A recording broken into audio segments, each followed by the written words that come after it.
Pulling weeds out of block paving feels like fixing the problem, but most of the time you're just snapping the tops off and leaving the roots to grow back. So I'm not pulling these out, I'm killing them first with something that also cleans the drive at the same time. Then tomorrow I'll just brush out what's left. I'm using a diluted mix of 1 part sodium hypochlorite to 3 parts water over the whole area. You can apply it with a watering can, like I'm doing, or you could use a bucket and brush or a garden sprayer. The reason I'm using this instead of a normal weed killer is that this will kill the weeds and clean the block paving at the same time. A standard weed killer would only deal with the weeds.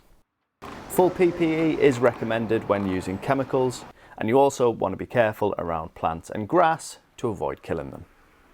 Keep pets and children away until you've rinsed the area and it's dried. I don't need to pull the weeds first. The hypo gets into the roots and kills them where they are. I'm also not just spot treating the weeds, because this method cleans the paving at the same time. I'm letting this dwell for around 30 to 60 minutes so that it has time to work. And then I'm rinsing the surface down to clear away loosened dirt and residue.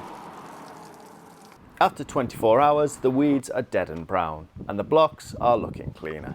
So now, I'm not fighting live weeds, I'm just brushing out the dead stuff. For the worst bits, I'm using a wire brush. You can do this by hand, or get one of these paving brushes with a scraper on the end to clear out the dead weeds and moss. This is why I didn't pull them first. Once they're dead, they come away much easier.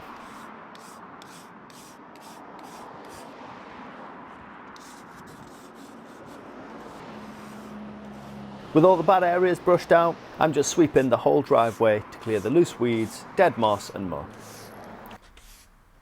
At this point, the weeds are gone, the paving is cleaner, and I haven't had to blast the joints with a pressure washer. So that's the result.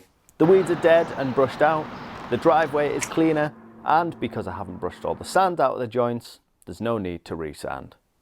Please subscribe for more videos like this, and if you're also having issues with green algae in your garden, check out this video next.